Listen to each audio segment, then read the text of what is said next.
So hi hello everyone, this is Kabir Malhotra and काफ़ी लोग मुझे कह रहे थे कि क्वांटिटेटिव एप्टीट्यूड की भी स्ट्रैटेजी लेके आओ. So here I am with you guys के what strategy did I followed in my CA foundation quantitative aptitude. And एक चीज़ मैं पहले ही कह देता हूँ, I may not be the best person to guide you for quantitative aptitude but I will try my best. I will share what I followed. मैं क्यों ये चीज़ कह रहा हूँ, एक तो यार वो मेरा अटैम्प्ट थोड़ा मुश्किल था बट मैं एक्सक्यूजेज नहीं दूंगा. And I scored 40. मेरे कोई 70 80 90 नहीं आए थे, मेरे 40 आए थे. मैं उस हिसाब से बताऊंगा कि मैंने क्या अप्रोच फॉलो करी. अगर आप भी एक ऐसे स्टूडेंट हो कि जैसे आपको मैथ्स के साथ इतना जैसे हाथ नहीं खुला हुआ, then you can refer this video. If you want 70 80 90, then you have better resources, better videos compare to this. क्योंकि मेरे 40 आए थे, मैं ये नहीं कहूँगा कि मैं ऐसी स्ट्रैटेजी बोलूँगा उसमें से 70 आ जाएंगे, 80 आ जाएंगे. बहुत अच्छे रिसोर्सेज आपको मिल जाएंगे इफ़ यू आर, मतलब अगर आपको 70 80 चाहिए. बट अगर आप थोड़े मैथ्स में वीक हो या तो कुछ हाथ आपका नहीं खुला हुआ, तो this video is good for you. And मैं सब कुछ एक्सप्लेन करता हूँ, बस 5 मिनट बैठ के मेरी बातें सुन लो. मैं आपको मिलूंगा लैपटॉप स्क्रीन पे in 3 2 1. So I guess I am visible here with you guys के C A foundation quantitative aptitude strategy. यहाँ पे मैंने वही चीज़ लिखी है, I may not be the best person to guide you but yes I will try my best to guide you. And मेरे 40 आए थे, आप ये ना सोचो कि मेरे बहुत अच्छे आए थे. मैं उस हिसाब से बताऊंगा कि आप एक पासिंग स्कोर पे तो पहुंच पाओ, क्योंकि हर बच्चा 70 80 वाला नहीं होता. अकाउंट स्ट्रांग हो जाती है, लॉ में मतलब हो जाता है. मैथ्स यार अब अगर किसी को नहीं समझ लग रही, या तो सिर्फ फाउंडेशन में ही है, हमने आगे जाके कौन सा पढ़नी है, तो उस हिसाब से सब कुछ बातें सुन लो मेरी. देखो, अकाउंट्स में हायरार्की और इकोनॉमिक्स में या तो मैथ लॉ में मैंने हायरार्की इतनी ऊपर नहीं रखी थी. बट मैथ्स के लिए चैप्टर हायरार्की बहुत ज़्यादा इंपॉर्टेंट है, क्योंकि उसी को ही मतलब हायरार्की जब रखोगे फिर ही आप तैयारी शुरू करोगे. क्योंकि अकाउंट्स में तो सिंपल है, पहले चैप्टर से पढ़ना शुरू कर दो या तो कहीं से भी पढ़ना शुरू कर दो. जैसे यहाँ तो बंदा कंपनी से शुरू कर देता है या तो अपना मॉड्यूल 1 से कर देता है. लॉ में भी ऐसे ही है, कोई भी चैप्टर से पढ़ना शुरू कर दो. बट मैथ्स में हायरार्की बहुत ज़्यादा ज़रूरी है, क्योंकि अगर आपने जैसे कोई गलत चैप्टर उठा लिया, फिर आप बैठे रह जाओगे, आप सोचोगे ये तो मेरे से हो नहीं रहा, and you know what will happen next. तो मैं अपनी हायरार्की बता रहा हूँ, व्हाट आई फॉलोड. ठीक है, हायरार्की बहुत ज़्यादा इंपॉर्टेंट है. ये आप अभी ही अपने दीवार पे या तो कहीं भी कॉपी कॉपी में लिख के रख लेना. ये हायरार्की बहुत अच्छी है, ये आपको एक बहुत अच्छी पासिंग स्कोर पे लेके जा सकती है. ठीक है, सबसे पहले एमओएफ करना है. एमओएफ क्या होता है? Mathematics of finance. 14 15 number, 20 number का भी आ जाता है, 18 नंबर का भी आ जाता है. 15 नंबर ना यही चैप्टर दे जाएगा, और ये इतना मुश्किल नहीं है, बस इसमें थोड़ी बहुत प्रैक्टिस चाहिए. और अगर आपको एक चैप्टर 15 नंबर दे के जा रहा है, तो आप प्रैक्टिस तो कर ही सकते हो उसके लिए. 15 नंबर है, कोई 5 नंबर थोड़ी है. इसके लिए ज़्यादा प्रैक्टिस भी करनी पड़ी, कर लेना यार, कोई भी इतनी बड़ी बात नहीं है. पहला एमओएफ करो, मैंने किया था एमओएफ. उसके बाद मैंने स्टैटिस्टिकल डिस्क्रिप्शन ऑफ डेटा किया. इजी सा चैप्टर है, 5 7 नंबर का आ जाता है, फ्री के नंबर है. उसके बाद मैंने सेंट्रल टेंडेंसी किया. थोड़ा सा मुश्किल है, मीन मीडियन मोड ये वो, बट हाँ अगर आप 5 10 मिनट बैठ के, 1 घंटा बैठ के करोगे, 2 घंटे बैठ के समझोगे, 4 घंटे बैठ के क्वेश्चंस लगाओगे, इतना भी मुश्किल नहीं है. अगर आपको 8 10 12 नंबर एक चैप्टर दे के जा रहा है यार, और क्या चाहिए. एमओएफ करो, स्टैटिस्टिकल डिस्क्रिप्शन करो, उसके बाद सेंट्रल टेंडेंसी करो, आपके यहीं भी ठीक ठाक नंबर आने शुरू हो गए हैं. उसके बाद लॉजिकल रीजनिंग करो. यार इजी के 20 नंबर फ्री के हैं, 20 में से आपके 15 16 17 18 भी आ गए. यार ठीक है, काफ़ी कुछ. 17 18 यहाँ से आ गए, 15 16 यहाँ से आ गए, 5 5 10 10 नंबर यहाँ से आ गए. पास तो आप यहाँ तक ही हो चुके हो अगर आपने सारे क्वेश्चन और सारे चैप्टर अच्छी तरह कर ली हैं. बट फिर भी उसके बाद और भी हमने क्या फॉलो करना है. एमओएफ करा, स्टैटिस्टिकल डिस्क्रिप्शन करा, सेंट्रल टेंडेंसी करा, एलआर करा, पास हो गए. उसके बाद इजी सा चैप्टर है इंडेक्स नंबर. ये चैप्टर वैसे थोड़ा सा मुश्किल है, बट जब इसके एमसीक्यूज आते हैं ना, बहुत जमा इजी चैप्टर है. जमा इजी मतलब वेरी इजी चैप्टर. जमा थोड़ा पंजाबी वर्ड हो गया. वेरी इजी चैप्टर है. इंडेक्स नंबर करो, यहाँ पे फिर 4 5 नंबर का ये भी आना, फ्री के नंबर दे जाता है ये. उसके बाद ना रेशियो प्रोपोर्शन करो. अगर आपको लॉगरिथम या तो लॉग समझ नहीं आता, छोड़ो, मैंने भी छोड़ दिया था यार, मुझे नहीं समझ आया. मैंने कहा एंड में करेंगे, एंड में करेंगे, छोड़ दिया. इंडेक्स नंबर, उसके बाद रेशियो प्रोपोर्शन. इसमें रेशियो प्रोपोर्शन इंडाइसिस कर लो, लॉग बाद के लिए छोड़ देना. ठीक है. नेक्स्ट चैप्टर करो इक्वेशंस. इक्वेशंस में हमने कुछ ज़्यादा हाई लेवल नहीं करना, चैप्टर समझो, क्वेश्चंस लगाओ. अगर आप हाई लेवल नहीं करोगे ना, आपके इस चैप्टर में 50% क्वेश्चंस बनेंगे, क्योंकि इसमें आधे क्वेश्चंस ना वैसे होते हैं कि वैल्यू पुट करके आंसर आ जाता है. ईजी नंबर है, वो वाले क्वेश्चंस कर लो. ठीक है, ज़्यादा दिमाग अगर नहीं भी लगाना तो. उसके बाद मैंने इजी सा चैप्टर है सीक्वेंस सीरीज. ये भी चैप्टर मुश्किल है, बट इसके क्वेश्चन इजी आते हैं. एपीजीपी वाला सीक्वेंस सीरीज करा, उसके बाद स्टैट्स की मैंने थोड़ी बहुत थ्योरी कर ली, यू आर यार गुड टू गो। आपके 60 नंबर भी आ सकते हैं। मेरा तो पेपर थोड़ा मुश्किल था, मई 2025 था, मई 25 का पेपर था, तो वो पेपर भी थोड़ा मुश्किल आया था। इजी पेपर आता तो कहाँ जहाँ मेरे 40 आए वहाँ मेरे 50 भी आ सकते थे, बट चलो पास होना ज़रूरी है। एग्रीगेट हम अकाउंट सीखो लॉ में बना लेंगे, टेंशन ना लो।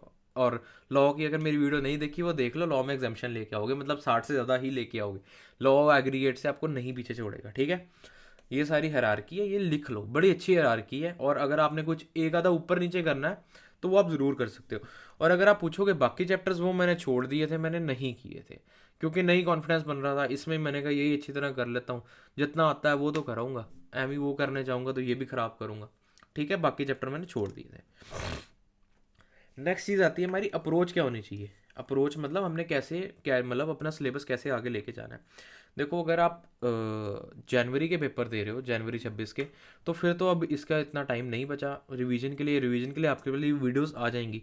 But if you are going for May या तो सितंबर, देन सबसे पहले आप लेक्चर्स देखो, लेक्चर्स देखो, उसके बाद क्वेश्चंस लगाओ। इसमें कोई थ्योरी तो है नहीं जो बुक पढ़नी है। लेक्चर्स देखने हमने क्यों, क्योंकि हमारा कंसेप्ट क्लियर होना चाहिए, हमारी बेसिक कंसेप्ट क्लैरिटी होनी चाहिए। हमको फॉर्मूलाज पता हो चैप्टर में क्या है, हमारे हमको पता हो कि चैप्टर में क्वेश्चंस क्या कहते हैं, निकालना क्या है। लेक्चर्स देखो, क्वेश्चंस लगाओ, सबसे इजी फंडा है मैथ्स का। हमने रेगुलरली लेक्चर्स देखे, क्वेश्चंस लगाए, आपका मैथ्स का सिलेबस होता रहेगा विदाउट एनी टेंशन।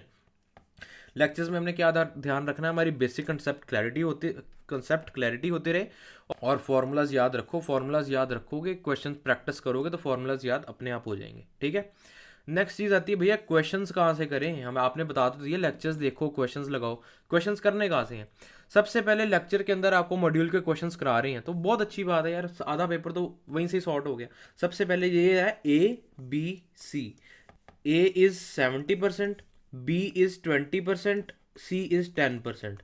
सबसे पहले आप इसके ऊपर फोकस करो, इसके ऊपर फोकस करो, ये हम बिल्कुल एंड में सोचेंगे, ठीक है। सबसे पहले आपने मॉड्यूल के क्वेश्चंस लगाने हैं, मॉड्यूल की एक्सरसाइजेस लगानी है। अगर आपको लेक्चर में एक्सरसाइजेस करा रहे हैं तो एक बार दोबारा लगानी है। ऐसे नहीं कि लेक्चर्स देख रहे हैं उसके साथ क्वेश्चन सॉल्व कर लिए तो हो गया ना। एक्सरसाइजेस के क्वेश्चंस एक बारी खुद बिना देखे, बिना आंसर के, बिना लेक्चर के लगाने हैं, ठीक है।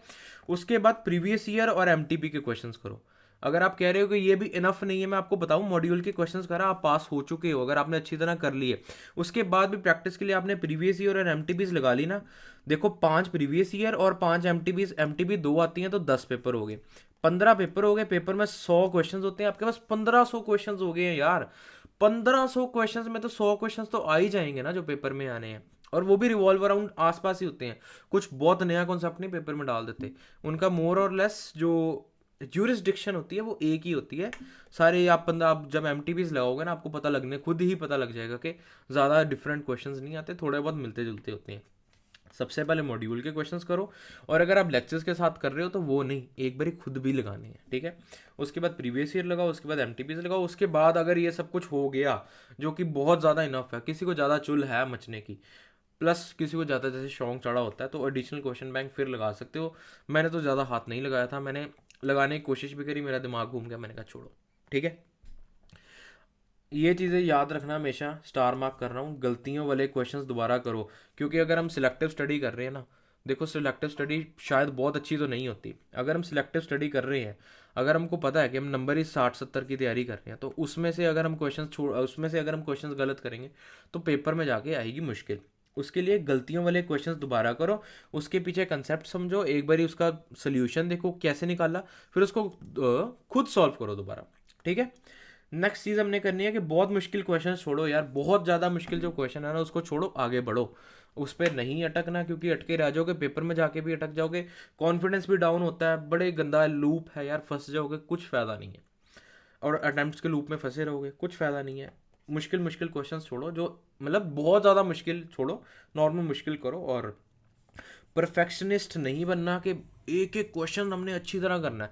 देखो अगर आप मैथ्स में बहुत ज़्यादा होशियार हो तो फिर तो बनो परफेक्शनिस्ट।